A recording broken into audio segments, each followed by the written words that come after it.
Hello, everyone. Thank you so much for joining us. We're a couple of minutes to one, so I'll do some quick introductions while we get started. But yeah, thank you very much for joining us today for this webinar on shaping the future of EPCs. Just some reminders, please do use the chat box. You'll find this on the right-hand side of the screen.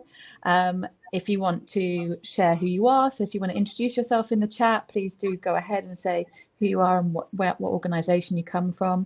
There's also going to be a question and answer session at the end. So please, if you have specific questions that you want our panel to answer, do use that question button as well, and we'll work our way through those at the end of the session. If we don't get around to answering your questions, we'll try and get back to you separately after the webinar. And also to say that the webinar is being recorded. You'll get a link to the webinar after it ends, and we'll also follow up with some more information. So I'm just going to give it one more minute before I sort of formally introduce all of the speakers, just to make sure that everyone has a chance to hear what we're going to talk about today.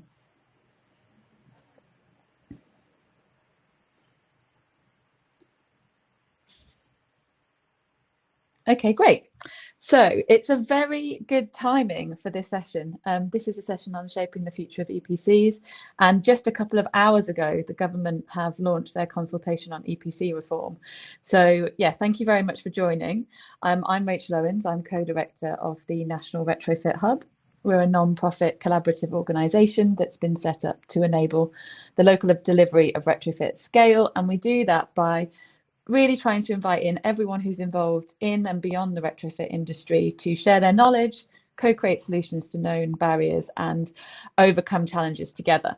And EPCs have been a fundamental part of our work over the last 6 months because we're so conscious of how they impact the way that we upgrade our homes. I'm joined today by 4 excellent guest panelists who are going to be providing their insights on the topics. So I'm joined by Christopher Price, Technical Development Manager from Knauf Insulation, Steph Landymore, Sustainability Lead at Ecology Building Society, Ellie Lister, who's the COO of Lendology, and Toby Morris, Director of UK Partnerships at Mixergy. I'm going to start by running you through a report that we released a couple of weeks ago.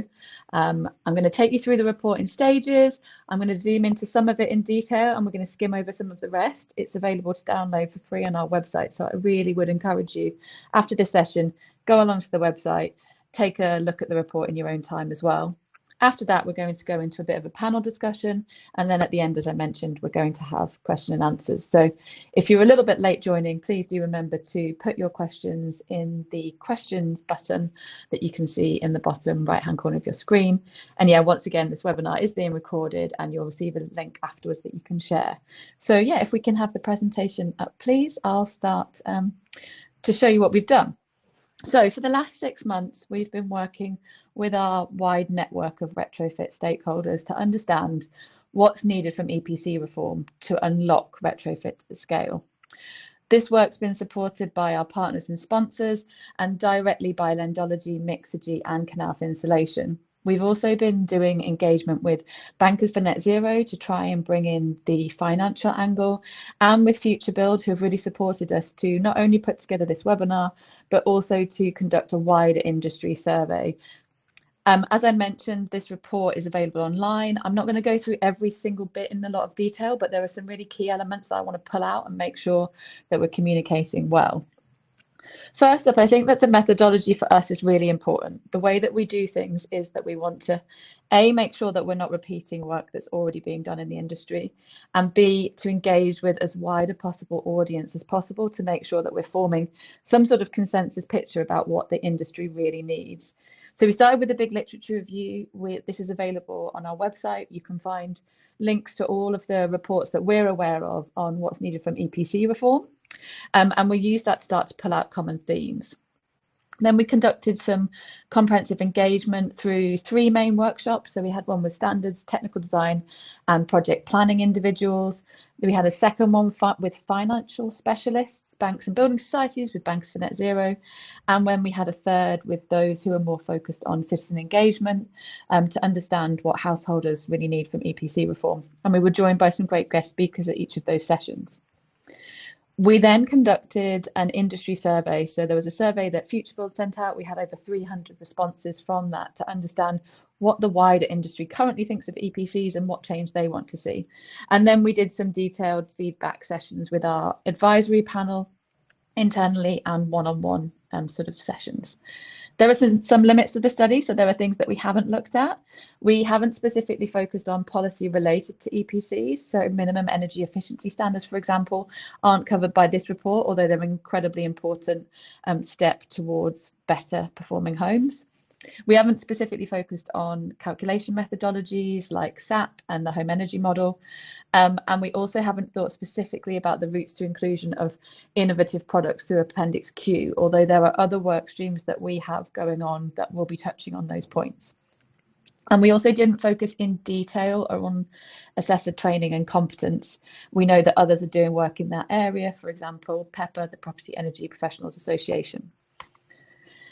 So one of the pieces that we always hear in our feedback is that EPCs are used for so many different reasons by lots of different people, and it's important to understand that in order to best make use of EPCs and make them the best possible version of what they could be. So obviously they're used to set national net zero and fuel poverty strategies. They're mentioned in the CCC reports. They inform grant funding requirements and also investment strategies.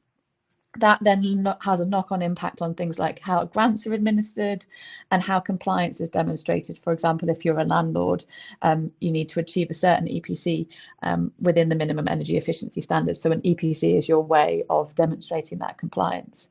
There are also uses in the academic world for assessing our progress towards targets. So thinking about how far the UK, for example, has gone towards helping to reduce fuel poverty or meet net zero targets. They're also used by banks and building societies, financial institutions. Great to be joined here today by Stefanelli, who can give us a bit more of an insight here on how banks use EPCs for not only their own reporting, but also to enable more green finance and unlocking of that funding that is linked to home performance. And then also, really importantly, they're used to advise and inform homeowners on their building, how it's currently performing and how it could be improved to increase its performance in a few different areas. We also took a little bit of a look at the history of EPCs and how these were formed by the EU Energy Performance of Buildings Directive. And we really wanted to pull out the fact that householders are fundamentally important in the sort of stakeholder picture, because this is the only thing that they have a lot of the time to understand the importance of, understand the way their home performs.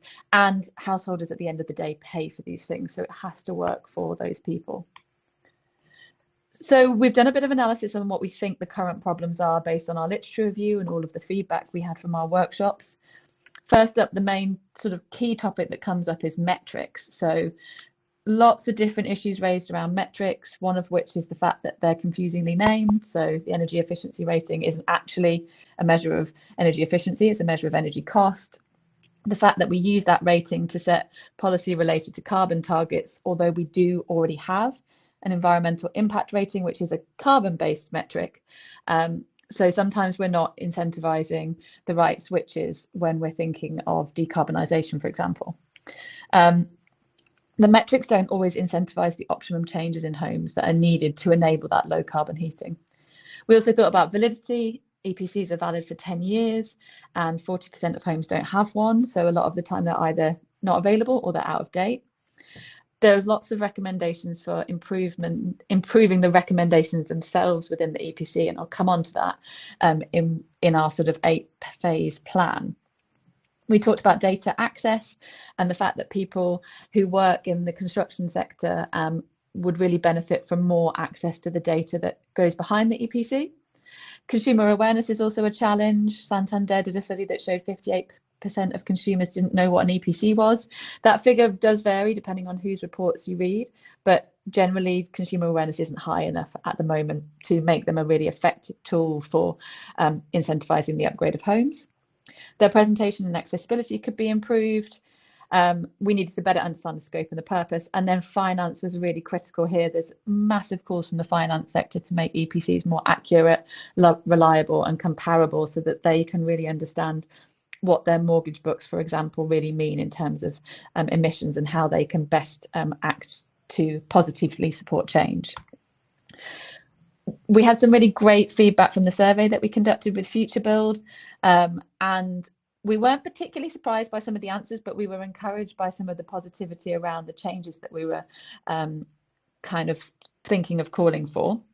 So really quite low trust in EPCs. 57% of responders had little to no trust in EPCs.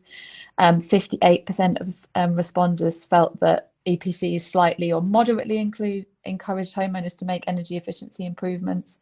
People generally felt that there was a weak link between fair green finance and EPCs. And only 5% of respondents thought that an energy cost metric should be used to set net zero targets, which is currently the case. But yeah, lots of support for the idea of including health within EPCs. This is something that came up in all of our workshops, that people wanted more focus holistically on how a building impacts health. Also, really high proportion of people thinking that we should be starting to include overheating risk and climate resilience within EPCs, and for helping managing peak energy demand as well. We're going to be sort of publishing a separate report which really goes into detail about those responses, because we had a lot of great feedback coming from that as well. So what we wanted to then put forward was a roadmap for change. We know that we're not going to immediately make EPCs perfect right now. There are certain elements of change that might need to be phased in over time. And the primary aim of all of this is to make EPCs accurate, reliable and trusted. That's one of the government's own missions. We want the right metrics to be used to set the right targets, to make sure we're actually going to achieve what the targets say. We want health and comfort to be embedded. That was, as I mentioned, really critical to our audience. And we think that there's an opportunity to use EPCs as portals to building performance upgrades, so that this is sort of the first port of call for someone to understand their home and to know where to go next to make it perform better for them. So I'm going to go through this 8-stage roadmap in a little bit of detail. Some of the points I might talk a bit more in detail on, and some I might skim over a little bit, but please do take a look in your own time and see what you think. So first up, we think it's important to set clear targets for how this change that we're proposing can be implemented. And the fundamental thing we want to get across here is that we think that it's important to improve EPCs before we take steps to really increase the uptake of EPCs.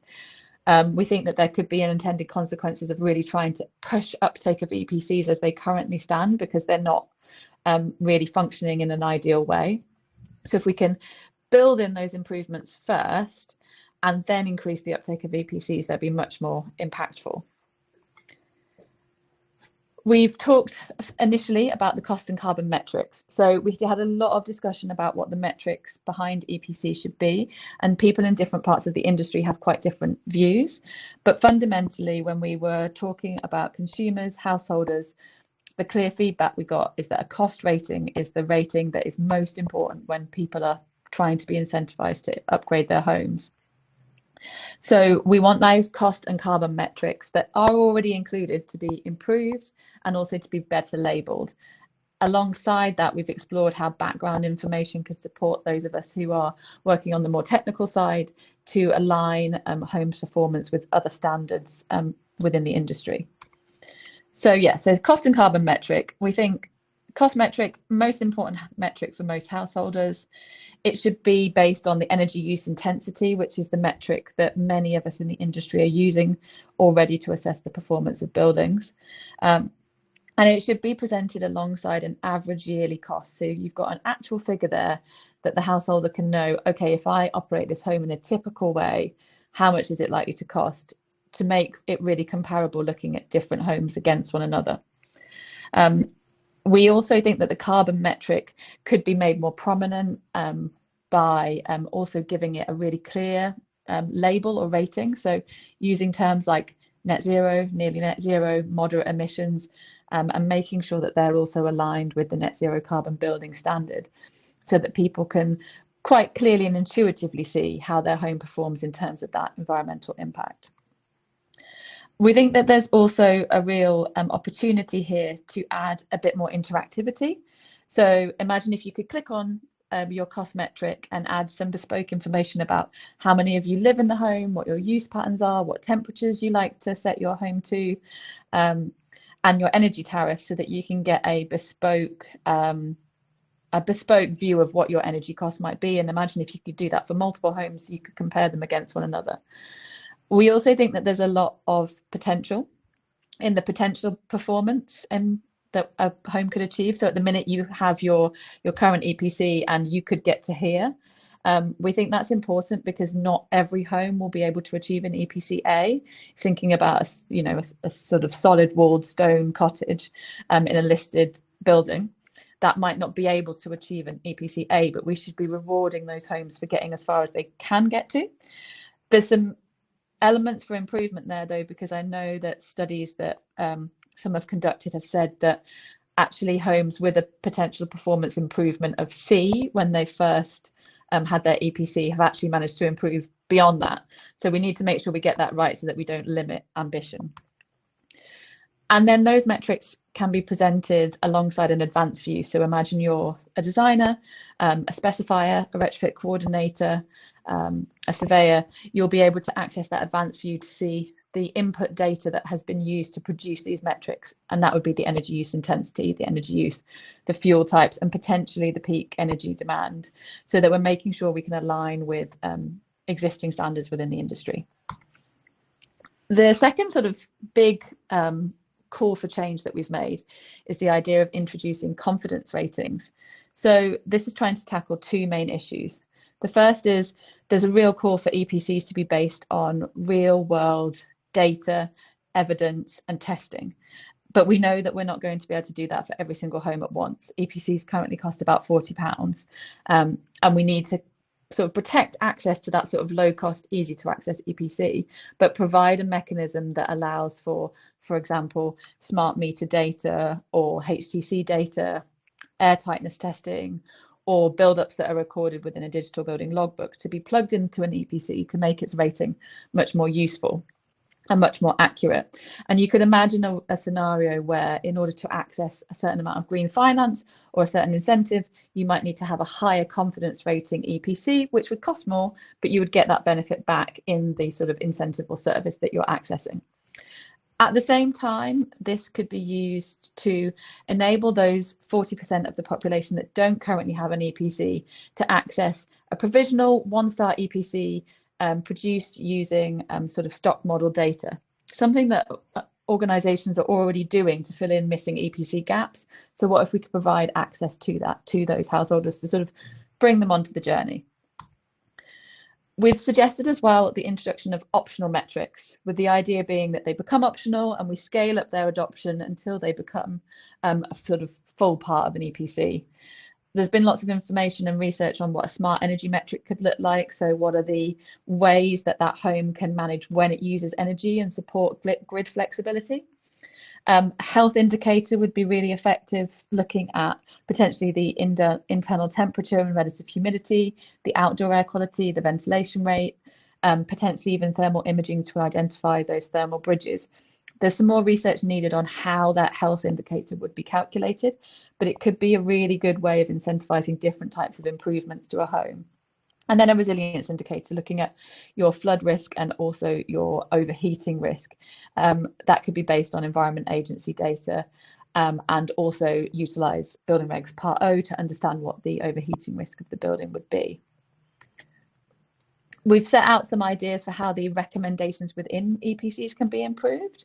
So things like including repair and maintenance actions, clearly linking recommendations with the outcome metrics, so people know, okay, if I do this, then this is the improvement I'm going to make. Including more information on the potential impacts of ventilation, of damp, of overheating, including more signposting. As I mentioned, this is a really exciting sort of place that could be the first port of call for homeowners who are looking to upgrade their homes. So can we signpost to like where people should go next? Looking at more nuanced energy and cost savings data and potentially providing ranges, presenting the recommendations as packages rather than single measures so that we're trying to avoid unintended consequences, and also really focusing a little bit more on what's required for traditional buildings. Historic England have got some great guidance on on how those upgrades can be made. So can we incorporate more of that into what the EPC is saying? And that might look something like this, where you've got a package of measures and you can see which one of them would influence which metrics. This would also really enable things like replacing your boiler with an air source heat pump to be recommended by the EPC, even though right now it might not for every home result in lower running costs. It has a massive impact on your sort of energy flexibility, but also your carbon footprint. So the household is seeing, okay, if I install mechanical ventilation with heat recovery, I'm going to be improving the healthiness of my home. I'm going to be improving the climate resilience. So you can really easily link to these outcomes. Our other recommendation is to link EPCs to digital building logbooks.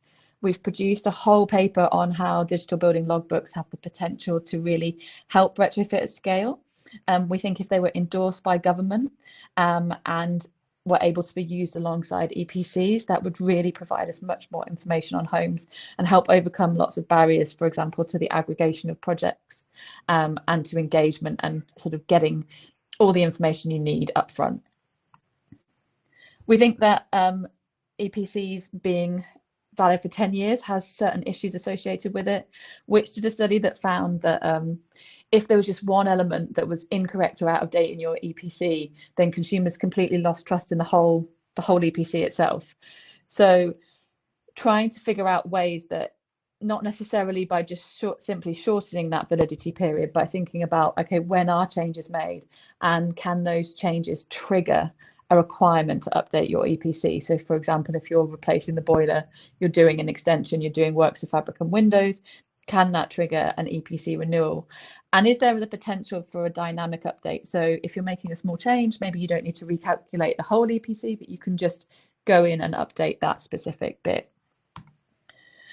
And we think this could all come together in a really exciting national campaign and rebrand, really trying to instill the idea that this is a holistic approach to building performance, that health is fundamental to the way that our buildings work. And all of these different sort of factors are really important when householders are looking at the way that their building performs. And this is what the sort of potential vision looks like. We've wanted to set out something that looks quite engaging and exciting, that people could really clearly see quickly what can be quite a complex picture. And then alongside that, this advanced view that really allows the industry to interact. We think that there are lots of opportunities as well for further research. So thinking about, if we're going to be expanding EPCs, what are the roles associated and who would do this work, could be a really exciting area for sort of skills and growth. Thinking about how that dynamic and bespoke input might work could have some research associated with it. We also had some feedback that it might be interesting to include cost and carbon forecasts, a bit like when you get a mortgage and it says your interest rate is currently 4%, but it should interest rates rise to 8%, then you'll be paying this much a month. Should we be including forecasts that say, should energy prices rise to this, then your household bill will rise to this? So we're giving people more of a long-term vision of what they could be sort of protecting themselves against when we think about reducing their energy demand. The health metric, as I mentioned, needs some more research into exactly how that would work. We think there's lots of potential for the linking to archetypal approaches when we're thinking about those recommendation packages, and we've been doing specific work on archetyping as well that's available on our website, and also balancing energy costs. Part of this discussion is also the fact that gas is currently cheaper than electricity, which disincentivizes the switch to lower carbon heat. So thinking about how that rebalancing is going to play into the way that EPC ratings work is going to be really critical. So that's a bit of a whirlwind tour. Please do download the report from our website, and we'll be thinking as well about how these recommendations can be used to support responses to the consultation that the government's just announced. So now I'm going to stop talking for a little bit, and we're going to go into a panel discussion with our speakers. So I wondered if, first of all, each of you wanted to just give a little bit of more of an introduction to yourself and where you work and what is that your organisation does, just so we have a bit of context to fill in the discussion. So Ellie, I'll start with you. Brilliant. Thanks, Rachel. I'm Ellie. I'm the COO at Lendology. We're a social enterprise lender. We lend council funds to homeowners across the UK to support with essential repairs, energy efficiency measures and renewables. Thanks so much, Ellie. Toby? Oh, I think you're on mute, Toby. First one to do it. There you go. Toby Morris, Director of UK Partnerships at Mixgy. And at Mixgy, we have some really smart technology, and we've been working very closely to make sure that our technology is recognised. And in that process, we want to get better recognition of smart solutions generally within EPC, so that we get a better reflection, or bring the reality of how buildings are performing, how people are using buildings, bring that closer towards what the EPCs are saying, and therefore giving us more useful information, which we can use to improve buildings going forward. Thanks so much, Toby. Steph, over to you.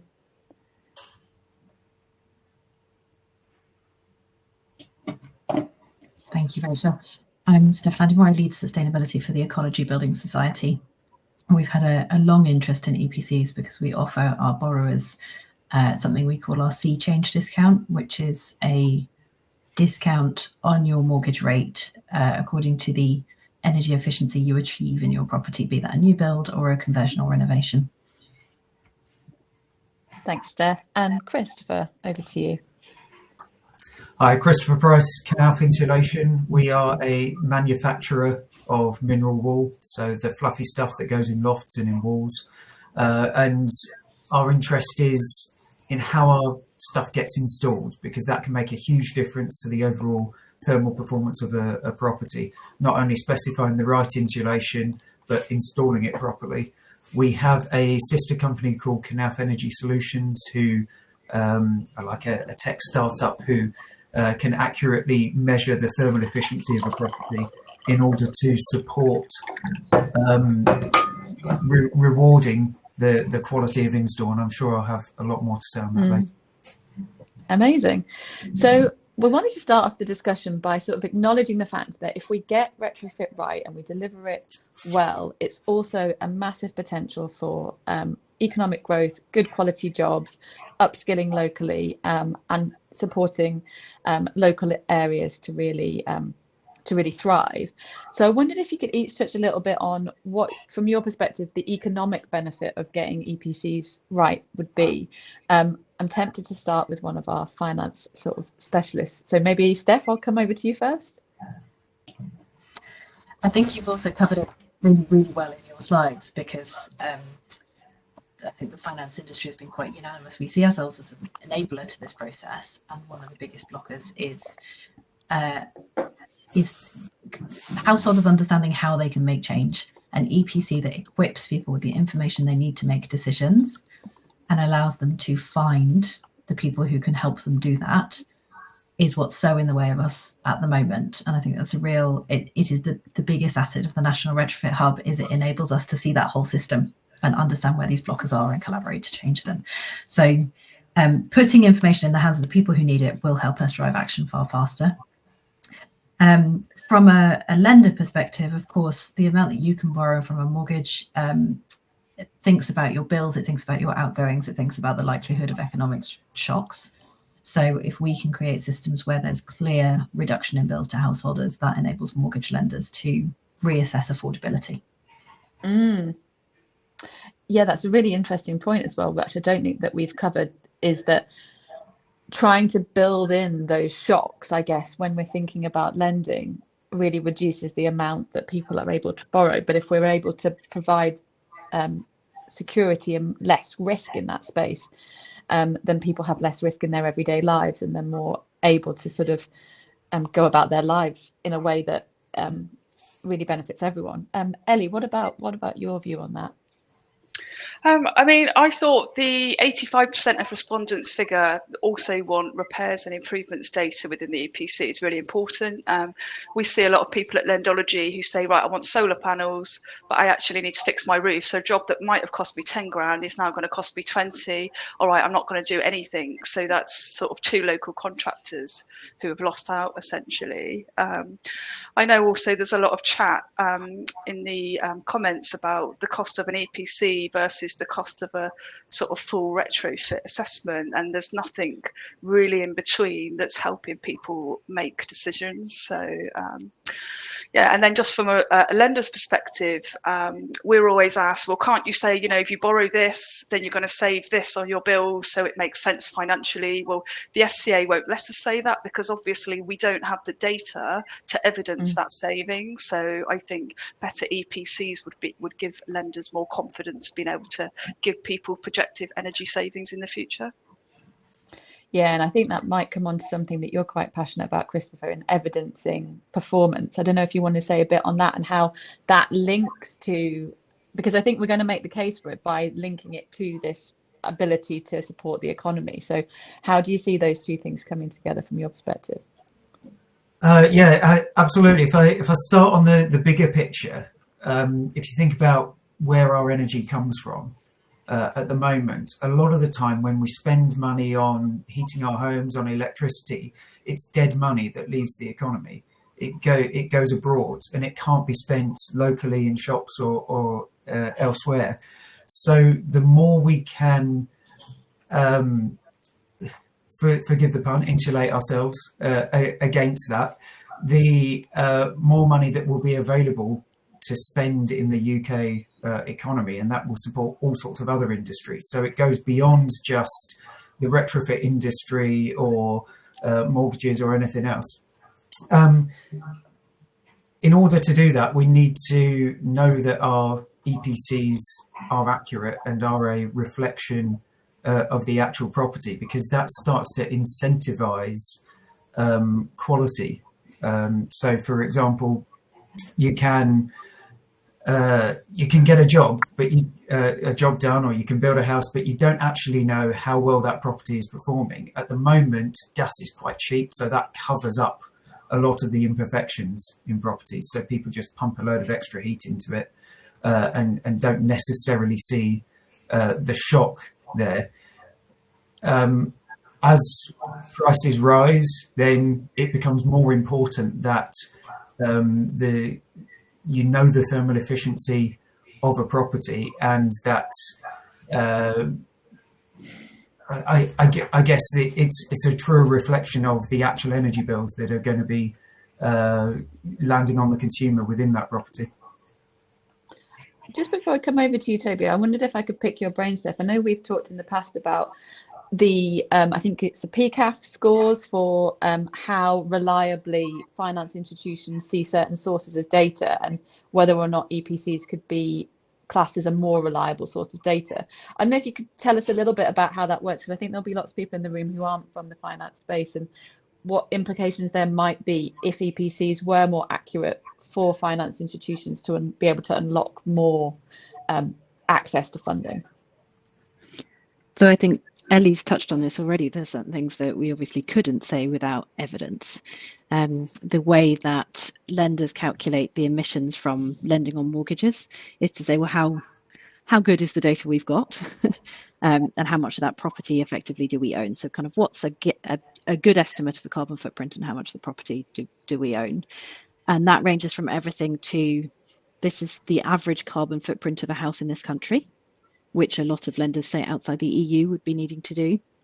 EPCs obviously came out of pan-EU legislation, so across the EU, most lenders are using EPCs. But even then, you'll see a lot of us complaining that the grid conversion factors are, well over a decade old. We're not reflecting up-to-date energy systems in the UK. We're, making cost calculations based on that gas and electricity thing that you talked about. So that up-to-date data really means we are better understanding what's actually going on in the properties, better understanding for a product like Ecologies, where you've got that discount on the mortgage for what's been achieved, the genuine environmental impact of that achievement, and not a an average based on the SAP model, and you're able to make decisions for the householder based on that information. So it really would enable us to innovate with our products a lot more as well, so we can meet people's needs and understand where the barriers are. And as long as that information is, broad brush, you can't really identify or direct products towards needs that people have. Yeah, so a really exciting opportunity for that sort of innovation in the finance space. And I guess, Toby, from a supply chain perspective, getting this right is also a massive economic potential. How would this affect you as a business, and how do you see it affecting the wider supply chain? Well, massively. I think what we're talking about here is having more accurate, useful information, which the benefits of which can be seen, or will be seen, hopefully, across many different aspects of it. From a manufacturer's point of view, having the EPCs providing us with something which is closer towards reality, being able to appreciate perhaps the nuances of using energy in a slightly different way, or using it at different times of the day, making best use of different tariffs that are available. That not only has impacts from us and how we design our technologies to best suit different types of properties, and therefore providing lowest cost of compliance, and finding solutions which are best for those properties, not just necessarily shoehorning things in to fit in with specific, I suppose, formulas and packages which have been sort of built in over time. We need to develop different solutions which suit a whole different array of different property portfolios, which suit different people living in different ways. So information is key to that. And I think it can be the homeowners who benefit from and their energy savings and the operational costs. It's the manufacturers being able to innovate appropriately, and it's also when it comes to utilities as well. If they've got if we're able to facilitate load shifting and making energy use at different times of day, that obviously means that they can potentially get into the game of mitigating grid reinforcement costs, which are going to be inevitable as we transition to all electric. And that in itself will reduce electricity prices. So the information, and more useful information we get through this process, has benefits throughout the whole chain. Yeah, and it's really interesting to sort of understand that, people that plan for the future of the grid don't use EPCs as the way to plan for that, because there'd be so much inaccuracy that we would probably have power outages. So it's a sort of accepted at that level that EPCs aren't currently accurate enough to be used to forecast the energy that is needed. But I think if we could have a mechanism for managing energy better through them, there's so many wins in the industry. I wonder if we could move on a little bit to the sort of social benefits. Obviously, we've talked about the economic benefits, but how else could this impact, householders, people living in homes? I'm sort of mindful of the minimum energy efficiency standards that are coming in and making sure that they deliver the right things for tenants. But from each of your perspectives, what are the sort of key social benefits for getting the EPC system right? I don't know who wants to kick off. Go for it, Toby. Yeah. Well, I think I suppose it comes a little bit back to the point of shoehorning different technologies in. We have a huge array of different properties out there, and not one solution is going to meet that demand. So I think the more we can do to better recognise different innovations, which will allow a broad array of different technologies to enter into these into the mix, will make it a lower cost of compliance from the install perspective, and also for the residents, it means they've got a solution which best suits them. I really like the idea of a digital logbook, of being able to track the history of and the evolution of the property over a period of time, being able to monitor those different implementations got in and what that means in real terms in terms of financial savings for the homeowner. And that's not only a learning tool for them and gets better engagement from the residents and triggers their sort of need to maybe identify enhancements within their own property, but it's an opportunity for us as a whole to really learn and understand what works and what doesn't work, and that's going to be a huge benefit to everyone. Thanks, Toby. Anyone else want to come in on sort of societal benefits you can see? Ellie? I was just going to add, yeah, I mean, with over 1/5 of private sector houses having damp and 30,000 children every year being admitted to hospitals because of damp, like this health data on an EPC must, it has to come in and it has to be enforced from a government level, especially in the private rental sector. And I mean, local authorities are under a huge burden of enforcement, and that's only probably going to increase with the changes that we're seeing. So having one port of call that would be able to support that, I think, would also create efficiencies for them, because they're in a really tight position a lot of the time. But yeah, I think it's fundamental. And if we can create that link in people's minds, but that they should expect that their home is good for their health, and putting that straight out there as a key performance indicator, I think would really help that move on. Christopher, what's your view on it? The EPC has long been seen as a cost measure. So how much are your heating bills going to be? And retrofit in particular has always been framed that way. What's the cost benefit? What's the payback on certain things? And I like that this EPC reform could expand that conversation out, because people never ask, well, what's the payback on a water filter? It's a health benefit. It's something that people want to have because either perceived or in reality they want their water to be cleaner. Air quality in homes is a huge problem in the UK for all sorts of systemic reasons. And so to be able to either measure and report on that, or have a proxy for improving that air quality and incentivize people to improve that air quality, is going to provide huge benefits. Because I know from speaking with social housing providers, they're crying out for help on how to conform with Awab's law, for example, to reduce damp and mold in properties. It's a huge talking point.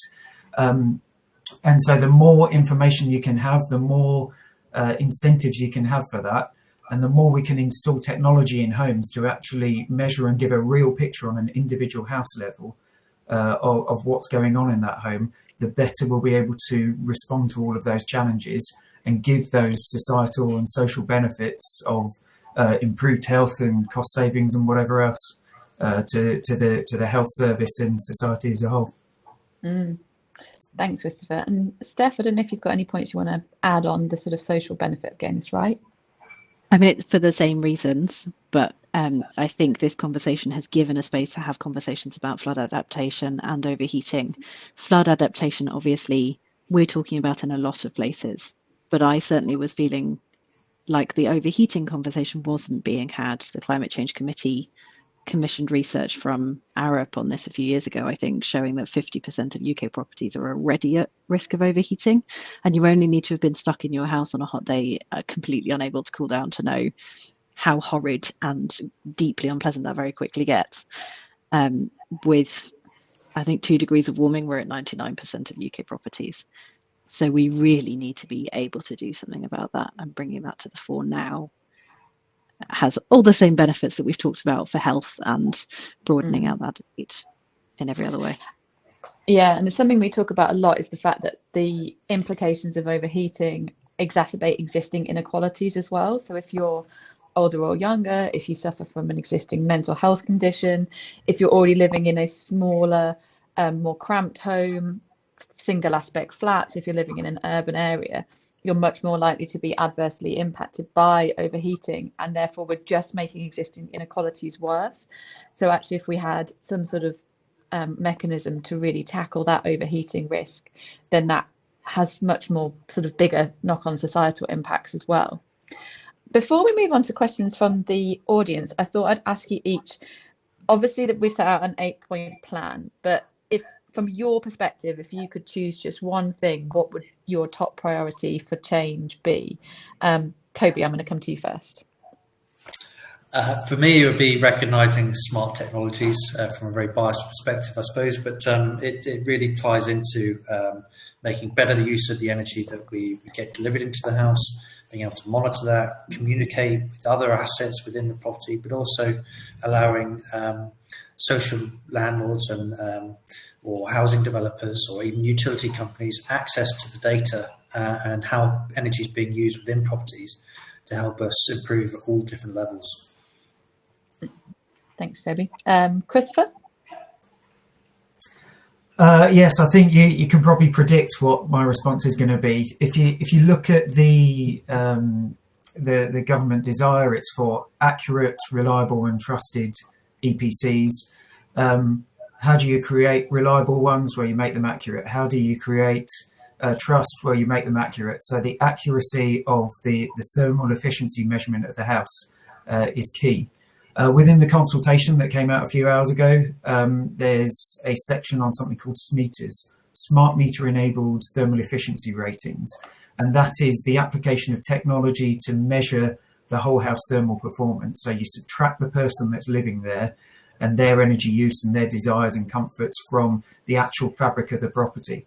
And once you can measure the fabric of the property, it opens up all sorts of different possibilities. So to briefly go into a case study that I worked on a few years ago, we measured the thermal performance of some existing 1970s houses before and after retrofit. The retrofit consisted of ripping out all of the cavity wall insulation, all of the loft insulation, and installing new, installing it properly to a high standard. We didn't shift the energy performance certificate at all, because as modelled, it already had wall insulation, it already had loft insulation, but we managed to improve the thermal efficiency of those 30 odd properties by an average of 31%. So huge improvements for something that wouldn't be reflected on the EPC at the moment. Once you've got that, that opens up all sorts of other avenues to from accurately sizing a heat pump based on the actual heat demand of that property. Flexibility, so flexibility is going to be key in how much can you shift your electricity usage from peak times to off-peak times. And that, of course, has knock-on effects for the affordability of that property. The more flexible it is, the more affordable the energy bills are going to be, because you'll be able to open up whole different tariffs that aren't available to people without that flexibility within their property. So yes, the starts off with measurement, that's key, and then it opens up all sorts of other possibilities. So to close, there's a SMETA question in the consultation, question 11, of whether you support their introduction. I think that's key. I will be going strongly support in my answer to that question when I fill in the consultation. I think as well, utilising EPCs as a mechanism that can shift the culture that we have in our industry, where for so long we've just accepted in the built environment industry that there's a performance gap between the way that a building is modelled to perform and how it actually performs, which makes me always think it's a completely incompatible industry, therefore, for the finance sector, because I'm imagining in the finance sector, you would just never accept this big difference between what's projected and what actually happens. So if we can start to close that cultural acceptance and make it so that buildings actually do perform the way that we model them to, then we're going to also be able to have much better relationships and unlock those partnerships that we need. Ellie, what about you? What's the one thing that you would ask to be changed? I guess for me, if nearly 60% of people don't even know what an EPC is, I think we need to address that. And I think by having this sort of digitalization and this engagement where people can put their own usage in, that's going to create a better link between how I heat and use my home and how I look at the data and then how I inform changes. So yeah, I think usability. And I think that the Which study, one of the things they found was that a lot of people were like, oh, I didn't even realize that it was specifically about my home. I just thought it was like generic data. So if we can make that link really clear and also improve trust, yeah, I think that's really a really good point. Steph, how about you? What's your one change? Without wanting to sound like I have carbon blinkers on, it's making it really clear how fast we're getting to zero carbon. We've got UK law, we've got corporate targets, we've got a whole world that knows we can't keep burning fossil fuels like this, and you can have a zero carbon home with a lower EPC than a gas burning home. That's measuring the wrong thing. It's not what they were created for, but it's what we need today. Thanks. So we're seeing a lot of chat about particularly the cost of EPCs, and I wonder if we could explore that a little bit. So M. Faulkner asks, do we know how a higher EPC rating would impact a property's value? So is there a carrot here where if you've got a better EPC, you've got a higher value property? I don't know if we're seeing that in the market at the moment at all, or whether or not there are indications that it could help influence a property's value, and whether or not you think that's something that we should be looking into in terms of engagement with people, I guess, like Rightmove, to try and better make that link. I don't know, Steph or Ellie, if you've got any views on whether you think that link between the EPC rating and the property's value is an important one. I can give you observations from the sector, which is Rightmove are publishing now annually some very interesting data on this. What I think we're all very aware of is we don't want to create just another level of mortgage prisoner. And again, this comes down to EPC reform being critical. And you were talking about, can a stone cottage ever get to EPC A? If we cannot get our properties to being energy efficient, generators of their own energy, demand responsive and zero carbon, we're not trying to win the right things. So we need value to be based around that, not around a number that's disconnected to those facts. We don't want to wind up in a situation where 80% of the houses we'll have in 2050 were built today. We do not want to throw out our housing babies with the bathwater. We need those houses. Building new houses is far higher carbon. Yeah, it's a really good point, Steph. And one of the things that we haven't included is a commentary on embodied carbon, but obviously factoring that into the wider discussion is really important. Ellie, do you have any insights on the sort of value of homes related to EPCs? I mean, I suppose initially I thought, that would be great if we all started, putting our the EPC rating of a property into what we're prepared to pay for it. But I guess we've got to be careful that we don't widen the gap of fuel poverty, with the poorer households only being able to afford cheaper, lower rated homes. So I think we need to be really mindful of that too. Yeah, it's a really good point, particularly considering some of the changes in the private rental sector and where the exemptions are going to happen for MEES, and whether or not that will lock people into higher bills associated with a rent that they can just about afford. Christopher, I thought I'd pick your brain on the question around how much an EPC actually costs, because one of the things that we're both suggesting is that incorporating more real world data would be incredibly important, and actually just improving the quality of the EPC itself will increase the cost it takes to make them. Do you have any thoughts on how some of the sort of suggestions that you're making could be incorporated at scale and cost? And do you think that there are ways that we can, even if they are costing slightly more, make that worthwhile for people? We would need to shift away from seeing the EPC as a standalone thing and view it more as part of an environment of home digitalization. So once you start putting things like smart thermostats into the home, smart meters into a home, and you can access that data, so it's up to the homeowner to provide that data to someone else, then you already have a lot of the technology in a home that you need in order to make a more reliable EPC. And so really, as a standalone cost, yes, it will end up costing more to put technology into a property, but we do already have a lot of that there. So it's about accessing that data and providing the mechanisms so that the right people at the right time can easily access that data. At the moment, to access smart meter data, you need to go through a third-party providers who's like the bridge between the consumer and the person accessing that data. There's quite a convoluted mechanism for giving permission to access that data. And of course, if you are a landlord, then it's up to the person living there to give access, and they might not give that freely. So simplifying that process so that data can be used, perhaps anonymized or given directly to an EPC provider without having to go through a long consent process, could open up opportunities to make these EPCs more dynamic. Thanks very much, Christopher. We've got a question that I think I want to expand a little bit. So Josh has asked, how do we get new build or retrofit industry to embrace new installation solutions rather than traditional options? I kind of wanted to expand that a bit to sort of say, you know, we're trying to take a technology and solution agnostic approach to some of the work that we do. So the right solutions and the right technologies for the right homes. Toby, I wanted to come to you on how do you think that some of these changes could help us make sure that we are using the right technology for the right outcomes rather than just kind of business as usual?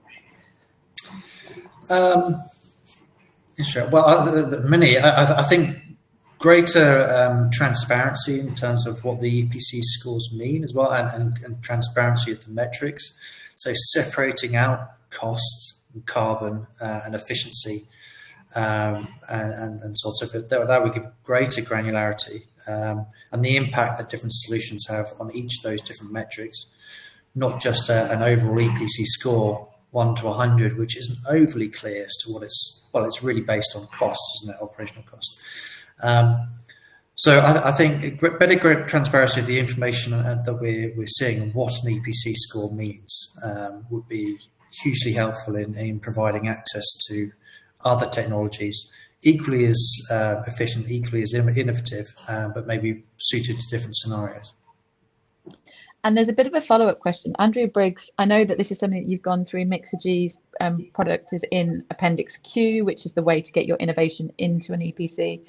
Andrea Briggs asks if you have any advice or guidance for small startups with an energy efficiency product that they want to get into the EPC framework. I know that was probably potentially quite a long process for you, but I don't know if you could give any insights on how that worked or any way you'd go for advice. Well, sadly, it is a long-winded process, and just making sure you're speaking to the right parties within BRE, obviously, and so on and so forth. You just got to start engaging, talking. It's going to be self-evidence. We actually ended up developing our own test facilities and modelling system here at Mixergy, which has then been accepted as a suitable environment to evidence the testing that we've done and to evidence the efficiencies and so on and so forth. So that's been hugely beneficial, and that's sped up the process no end. Otherwise, you're left with getting it independently verified in other locations with other people, and there's training involved, and it's all sort of. So for us, that was somewhat costly exercise, but sped up the process enormously. And that's, as we all know, by doing that, whilst Appendix Q in itself is a frustrating process, it's hugely detailed and convoluted, and there's training involved we have to do with SAP assessors. We'd much rather that SAP itself had been updated and to better reflect the different benefits that alternative solutions can provide. But as it is, unfortunately, it's a really long process. But testing ourselves really helped shorten that. Thanks, Toby. There's probably time just for one more question. David Chapman has asked about, should we be looking to get a passport created for all homes? This is what we're calling a digital building logbook within the report. I wonder if each of you have any thoughts on whether for your sort of part of the industry, whether that digital building logbook, that place for the information on the home would be useful for what you do. I don't know, Ellie, if you've got any thoughts on that, or Christopher? Yeah, I mean, I guess we support homeowners doing a whole range of different types of works to their homes, and it's very complicated outside of the decarbonisation space. So sometimes it's like piecing together a puzzle. What's been done? What's on there? Okay, well, I'm going to do X, but then 4 other things need doing. So yeah, I think it would help any homeowner across the UK to understand what the journey of their home has been through. And what the journey could carry on to be in the future, and that retrofit plan. Christopher, I don't know if you have any thoughts on digital building logbook, property passport. Yeah, I'm all for more data. I come from an asset management background in social housing, so the more information you've got about a property, the better the decisions that you can make about it. To go off on a slight tangent, imagine if we had a really good asbestos data of which properties it had gone into. You could actually come up with a plan to manage that in there. So yeah, any sort of additional data to help you know what product's gone in, when it went in, how it was installed, pictures, measurements. Yeah, all for it. Thanks very much. And I'll just finish off with one question that I guess is for us at the Hub. Pete Marsh has asked, with DESNZ launching the EPC reform consultation today, will there be a follow-up to this call once we have had time to digest the report? I definitely think that there's space here for another session. So we'll be looking in the Hub as to whether or not we want to run another webinar, probably in the new year, on that consultation and how we feel that it could be best responded to without committing us to do something, without running it past my lovely team and co-director. I think that would be a great idea. So yeah, we'll try and schedule something in on that. And we can also try and pick up Camilla's question where she's asked, can you see whether the key recommendations in this report are being represented in the consultation? Unfortunately, I haven't had a chance to read it yet because it was only launched a couple of hours ago, but hopefully we'll be able to pick that up with some follow-up documents and also potentially a follow-up session. So please do keep your eyes peeled, sign up to our newsletter to make sure that you're receiving invites for those sessions when we do schedule them in. So yeah, finally, I'd just like to say a massive thank you to our panelists for joining us here today. It's been really great to have all of your different insights on the topic, and hopefully we can all be part of driving forward some positive change in the space. So yeah, thank you very much. Thank you to everyone for joining. And as I mentioned, if you would like to download the report, please do go to our website at the National Retrofit Hub. Please subscribe to the newsletter to make sure you get all of these events coming up in the future. And thank you so much. Have a lovely rest of your day, everyone. Thank you. Thanks all.